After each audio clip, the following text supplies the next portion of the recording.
G'day folks and welcome to Octave Fuzz Madness Round 2. Now in Round 1 I had a look at the Behringer Super Fuzz, the SF300, put it through its paces. It's one of the most popular pedals going around at the moment, and I also gave a brief introduction of the Octave Fuzz effect. Talked about Roger Mayer, his association with Jimi Hendrix, and then the mass production by the Japanese companies, both the Shin-ei, Companion, and later the Boss Hyperfuzz. Well, another part of history that I didn't talk about because it's more relevant to this video is the young entrepreneur from the US called Steve Reidinger, who was making and selling, I believe, fuzz boxes when he was 16 years old. He eventually developed a thing called the Pigtone machine in 1971. Now this was literally a fuzz box. It was covered in fuzz and some sort of velour velvet stuff. And like the Japanese models, it had a normal mode and then you could switch it to a mid-cut. And years later, he bought the Danelectro company and has put out in recent times a fuzz unit called the 3699 Fuzz, which is a clone of his original Pigtone machines. But the two that I'll be looking at today are also apparently clones of that machine as well. So I'm going to start with the Pigtone Fuzz. Now this is also branded under the name of Musiclily, particularly in the States. Exactly the same pedal, just different graphics. The Musiclily graphics are far superior to the Pigtone. Now I paid $57 Australian for this. That's probably about 30 bucks. I think American would be probably less than 30 quid UK. Not exactly sure, but we're talking, in pedal terms, small change really. The price of a carton of beer really, not much more than a packet of cigarettes if you have such vices. We'll do an unboxing. Now, yep, here we go. I've done Pigtone before. Here's that shrink to fit graphic on the box. And there's the battery connector or snap connector, which are really handy little things if you've run out of access to electricity in the wall. So that's one nice thing they give you. So that's pretty good. It's an aluminium alloy case. So it's, pretty substantial, but it's pretty appalling graphics on this thing. Got some sort of bug on there and you've got the little toggle there, which goes from normal to special. Yeah, it's a pretty ugly looking unit. It's just the whole look of it is awful. And of course you've got true bypass as one word down there. Very, very important that it's true bypass. But let's have a little look at the instruction manual because this is always a bit of fun with Pigtones. Now you see there it says it's a fuzz unit and then it immediately starts talking about Fazz, F-A-Z, like it's forgotten how to spell fuzz straight away. You've got the input jack, which is that cord which happens to be hanging from your guitar and goes here. And then you've got the output jack, and then you've got the little light that tells you if you're about to rock. It's all good. And then we have the knob introduction where it instructs you to make sure it's the same volume as your original signal. Like, why would it say that? It's your pedal, you can do what you want. And then it pleads in the tone section here to set tone at actual needs. They're quite hilarious. Okay, we're going to plug it in. I'm going to start with the fuzz on full. And another thing, I'm going to turn the amp up to a decent volume. I find if you're listening to these at home, if you're playing them at a really low volume, they all sound pretty crappy. I'm using the Artist Grunge Master, which is a P90 style guitar. And I'm going to play it in the normal position. I'd imagine that is not octave. Special would be the Octave Fuzz. So play the clean tone and then click the fuzz on.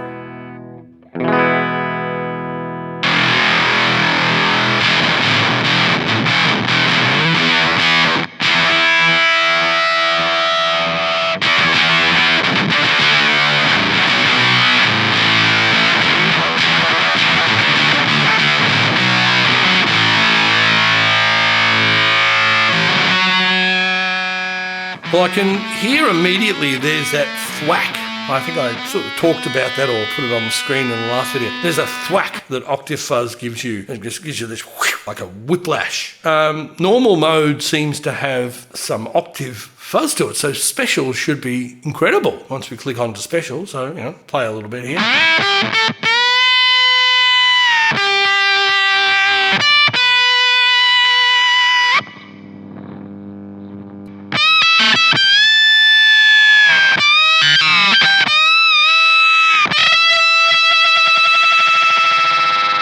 Yeah, bending those notes, you get that oscillating effect. All right, we'll see what special mode does.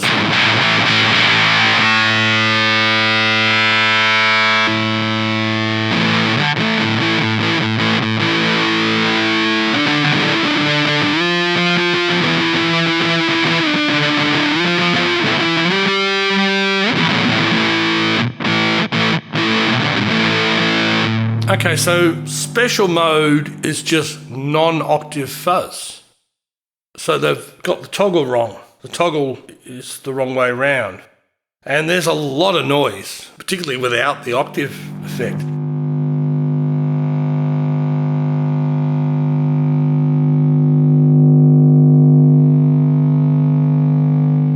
So the tone control, the noise just gets sort of weird. Rather than sort of going down with the tone going down, it actually just has more weird noise. Now, someone in the comments section of an earlier video, I think it was the Kavave one I did, was quite excited that we're going to get a Musiclily fuzz, and then just told me it was a dud. And I asked them, what was it? The Zero Room is called, and yeah, Mile High Pitched Hum actually picked up a radio station. Even turning down the guitar volume had strange effects. Yeah, so not happy at all with the Pigtone or Musiclily fuzz. So now I'm rolling back the fuzz a bit to about 1 o'clock, 2 o'clock sort of thing.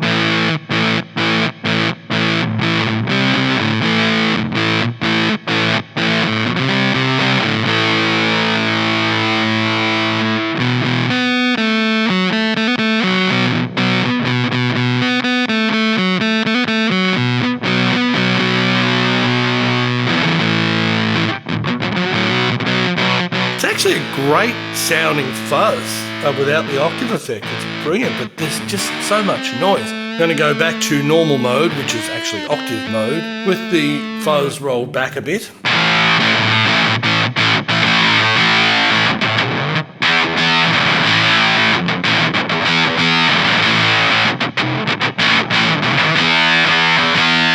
And as I sort of showed you in the last video, if you do a power chord of first and fifth and an octave, it sounds great, the octave fuzz. But once the intervals between the notes get closer together, it becomes a mess. So the best way, again, is to do the Hendrix chord, the E7 sharp 9.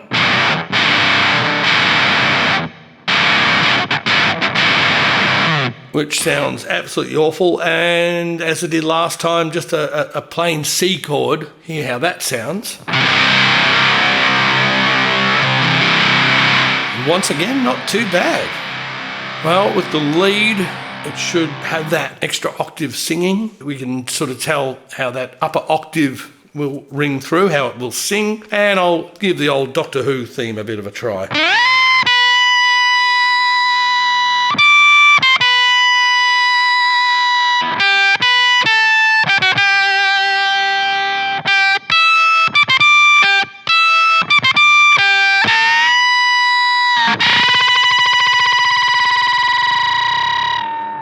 Well, my closing thoughts on it, there's definitely some great sounds. That octave off fuzz sound is brilliant, but the noise issue is, it's pretty bad, and it's there with the octave as well. Okay, well, I'm going to give this Pigtone fuzz out of 5, 2 stars. It's a fail. Maybe the noise issue is not a total deal breaker depending how you use it. If it had the Musiclily graphics, it'd probably get almost a pass, 2.5. But, there's just other octave fuzzes for a similar price that are just better. Now we'll have a look at the Joyo Voodoo Octave. Again, do a bit of an unboxing. All right, you've got this wonderful box here, which switches from pedal, which is kind of all spacey, to that ransom note punk type look. And we take out the Voodoo Octave itself. It's the big format, which is what the Joyo company loves to do. All those amps in a box, they all have these massive enclosures. 2 switches on it, which is kind of cool, and a toggle switch, and 3 knobs. Graphics are, once again, appalling with a goat's head, but it's one of the rare occasions where you're doing a shootout and the Joyo Voodoo Octave actually isn't the ugliest pedal of the 2. So that's very rare. But there's not lots of room as well, which I kind of like. And also the Joyo Voodoo Octave set me back $65 Australian, which is only $8 more than the Pigtone. And you could put a battery in it as well. I know I go on about this like it's a great thing, but I just think it's handy. Sometimes you could put a battery in a unit. You've run out of pedal space on your pedal board, or you've run out of input leads, and you just want to add an extra fuzz just for 1 gig or something. And, it's got a battery in it, so you just plug it in, don't have to worry about it.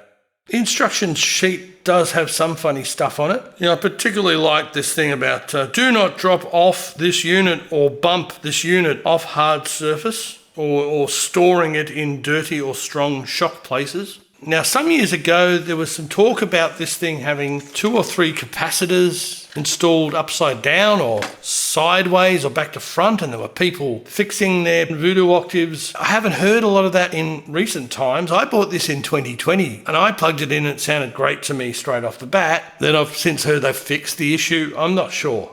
But we'll plug it in, have a listen, and we'll start with Octave not activated.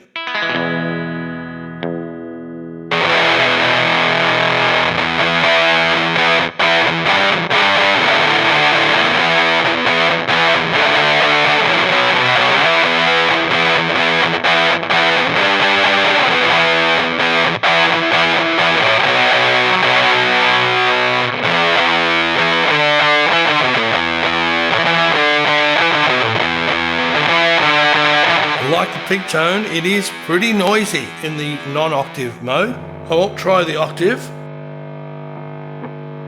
And as soon as you click on it, noise completely disappears. So there you go.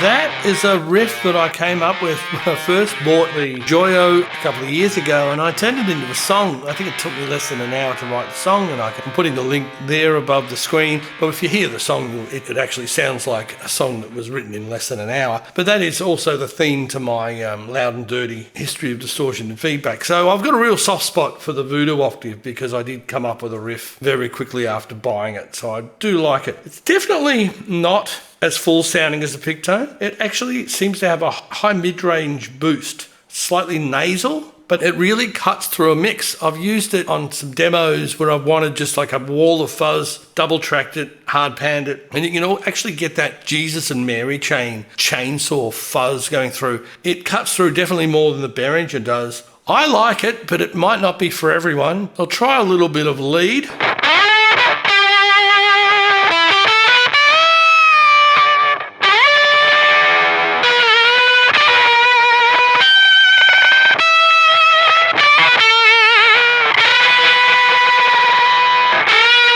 Okay, I had to use a little bit of whammy bar there because I was getting no sustain on the notes. The Fender Stratocaster, I was just playing there, I think it's suffering from some weather at the moment. We're in the middle of an Aussie summer. I'm in Melbourne, which has notoriously changeable weather. In fact, about 2 weeks ago, we had a day where it was 37 degrees, which is 100 degrees Fahrenheit for those of you in North America. And the following day, we had a peak of 16, which is 60. So the weather is actually playing havoc with that Strat. So I'm going to switch back to the P90 style guitar for some high leads because, yeah, the Strat's just, the action's got low and it's not in great shape. It does not like the changeable weather. So here we go. I'm going to roll back the fuzz to about 1 o'clock and the tone back to about 1 o'clock, and we'll see how this sounds. And also, I've just got to point out, the tone control on the Voodoo Octave is really good. It's got a great sweep to it, and you can really sort of get a great range.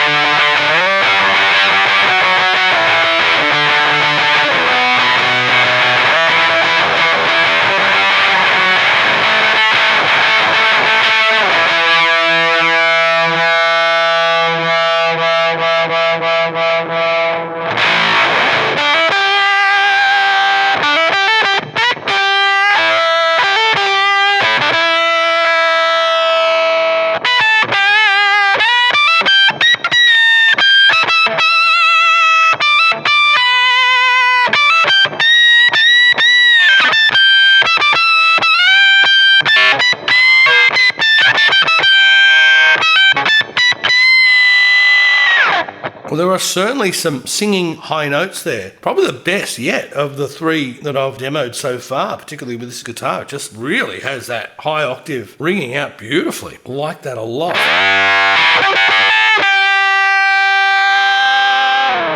So I'm going to try the mid cut now, which is something that the Pigtone doesn't even offer. So yeah, only $8 more. This big unit has a whole range of other sounds on offer, and I'm going to start it with the octave on. So we'll see how that sounds.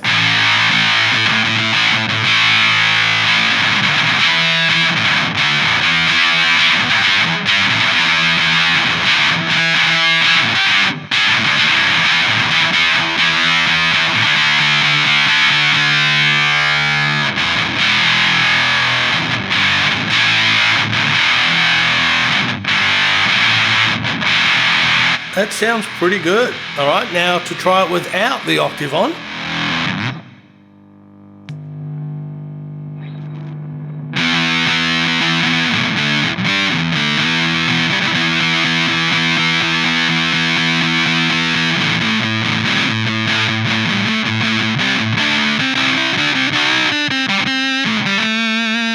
That's pretty good hard rock. Metal tone, really. As I say, it cuts through a mix. If you're ever going to use this for recording, Voodoo Octave is pretty good at really cutting through.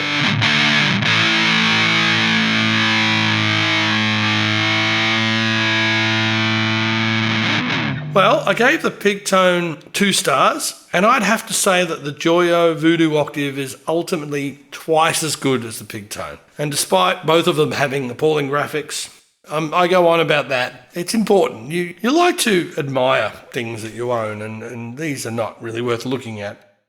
I'm going to give this, because of the greater range of sound and the battery factor, 4 stars out of 5. So that's it. See what you make of that. I think both are good sounding pedals, noise notwithstanding. And the next video I'll be doing is round 3 of Octave Fuzz Madness, and that'll be the Battle of the Americans, the JHS Supreme versus the Fender Full-Tone Fuzz. Well, when I say Battle of the Americans, one's made in Kansas City, USA, the other's made in China. We'll get to that when we get to that. Hope you've enjoyed this. Grab yourself a green fuzz pedal, and I'll see you next time. Bye.